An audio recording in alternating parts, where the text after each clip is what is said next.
L'accident de Theux a fait 2 morts. Deuxième victime de l'accident de Theux, corps brûlé et écrasé. Les médias qui ont publié les titres de ce genre ne vous montrent pas l'envers du décor de ce qui est vécu par les routiers.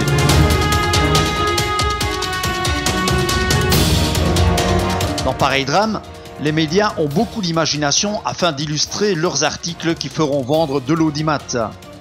Mais vous disent-ils toujours toute la vérité sur les circonstances qui amènent à de pareilles tragédies?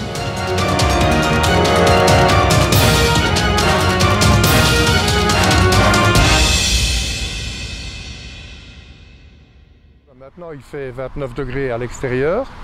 Dans les cabines de camion, la température dépasse les 40 degrés.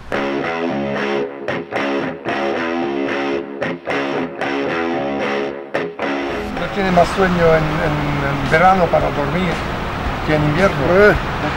Entonces non dormi durante il dia, quel problema? Il dit que c'est un danger quand il va rouler après parce que s'il n'a pas bien dormi la nuit avec la chaleur.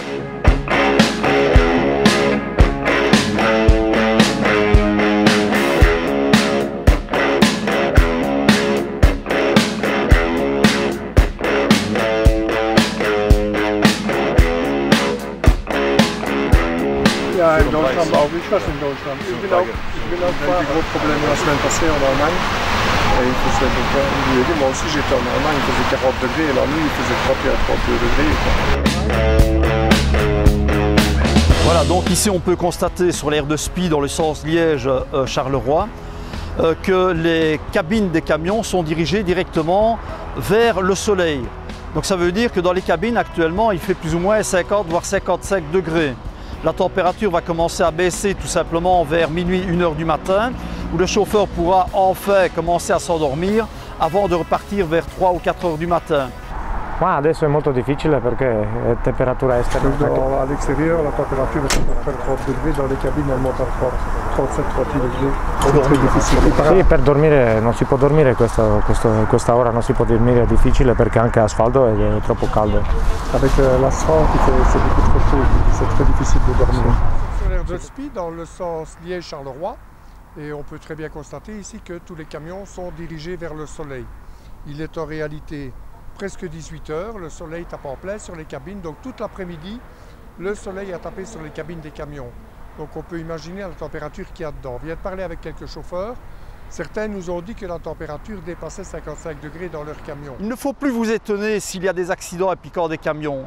Les cochons sont mieux considérés que les chauffeurs routiers qui vont livrer chaque jour ce que vous allez pouvoir acheter dans les grandes surfaces. Donc, est-ce qu'il serait possible peut-être d'avoir des aires qui soient conçues par des professionnels ou au moins être aidés par des professionnels de la route de manière à ce qu'on puisse au moins orienter les camions dans le sens où, en soirée, ils puissent un petit peu avoir de la fraîcheur, être abrités un petit peu par leur caisse. Alors, saviez-vous que les camions qui transportent des cochons, donc qui vont être découpés et mis en barquette, eh bien ces camions remplis de cochons ne peuvent plus s'arrêter sur les parkings autoroutiers.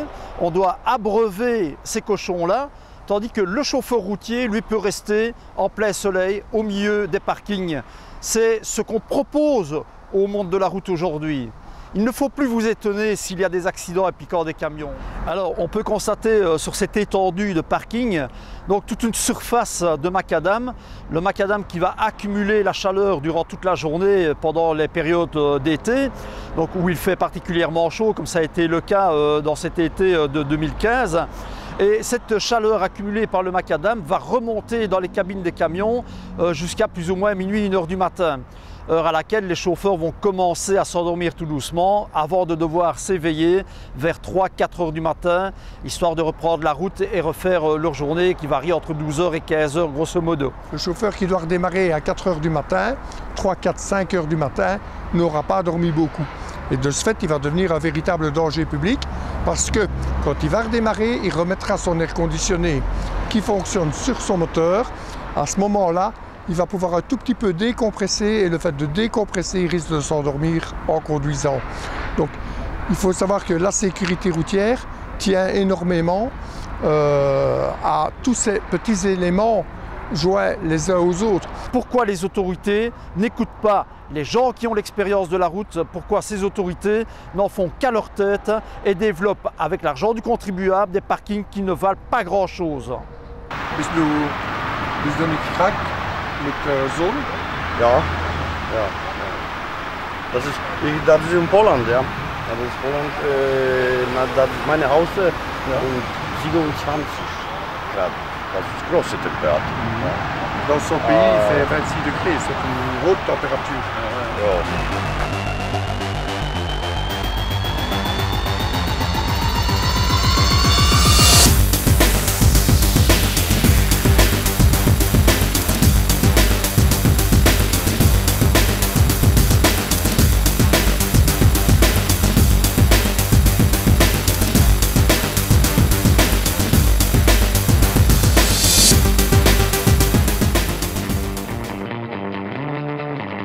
Nous avons vu sur les réseaux sociaux beaucoup de commentaires allant dans le même sens.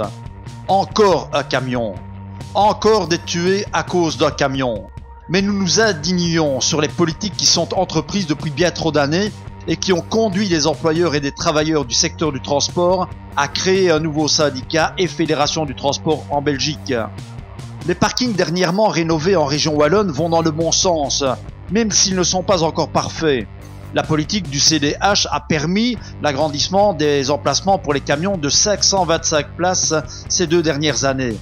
Si ces parkings sont équipés de caméras de surveillance et ceci dans le but de garantir une certaine sécurité, il n'en reste pas moins que stationner son camion sur ces nouvelles aires de stationnement qui sont dépourvues d'arbres a également des conséquences pour la sécurité routière. Ces arbres étaient bien utiles pour abriter les camions à l'ombre.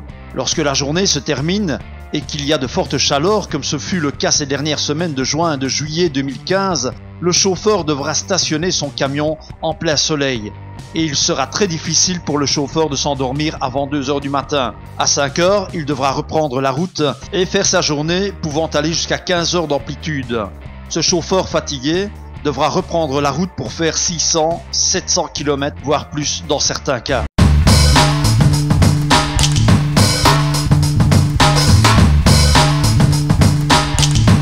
Jean-Marie, on est sur l'aire de Freignat, qui est une aire de repos principalement pour le transport routier, mais également pour les automobilistes, qui se situe donc sur la E42 entre Liège et Namur. Première réaction quand on voit ce genre de parking et qu'il fait chaud, c'est quoi? Eh bien, on voit que l'aire a été complètement refaite, donc c'est tout récent. Mais quand on regarde, il n'y a aucune place à l'ombre pour mettre un camion. Donc il y a des arbres en fait. Mais on peut très bien voir de l'autre côté, du côté des voitures. Les voitures savent se mettre à l'ombre, mais les camions ne savent pas. Donc, qu'est-ce qui se passe? Maintenant, il fait 29 degrés à l'extérieur. Dans les cabines de camions, la température dépasse les 40 degrés. Et c'est impossible dans des conditions pareilles de dormir. On peut constater, par exemple, que les arbres sont vraiment et franchement retranchés à facilement une quinzaine de mètres à l'extérieur.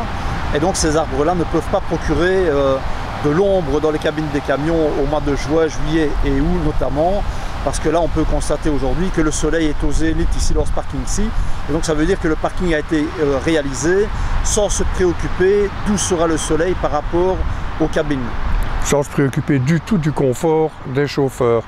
Maintenant, bon, est-ce qu'il s'agit vraiment d'un confort ou est-ce qu'il s'agit de quelque chose qui concerne vraiment la sécurité routière? Il faut quand même se rendre compte d'une chose, c'est qu'un chauffeur qui ne peut pas dormir pendant la nuit, qui doit rouler la journée, devient vraiment dangereux.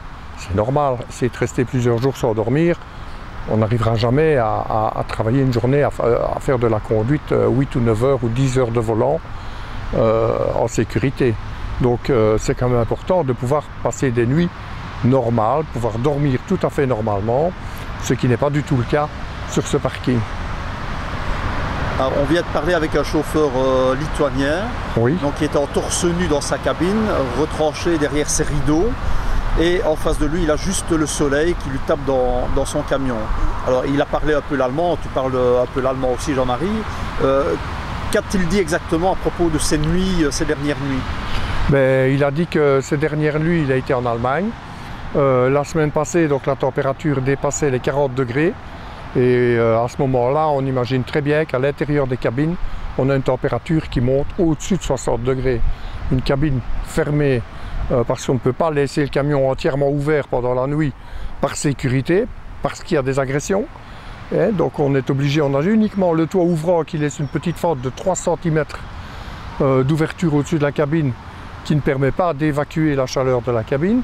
Au moment où le camion s'arrête, il faut savoir en plus que le moteur dégage pas mal de chaleur et durant 1 heure ou 2 fait encore monter la température de cette cabine. Donc il est vraiment indispensable de penser à l'air conditionné indépendant, donc qui fonctionne sur les batteries.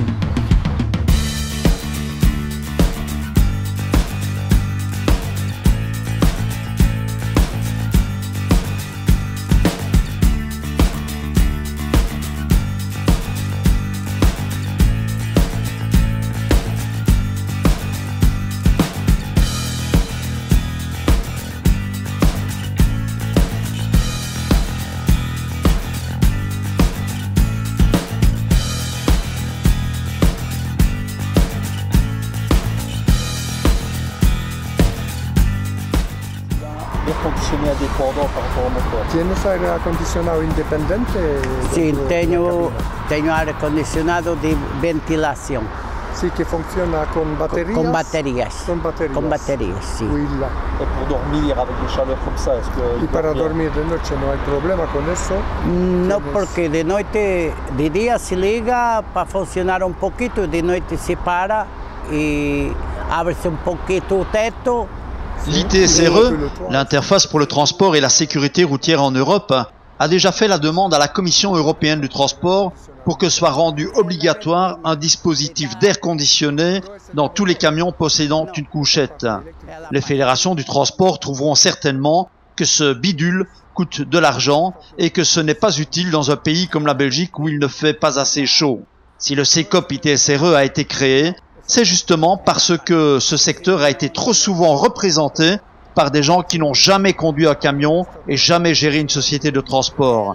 Le résultat de tout ceci se traduit aussi par des problèmes en matière de transport et de sécurité routière.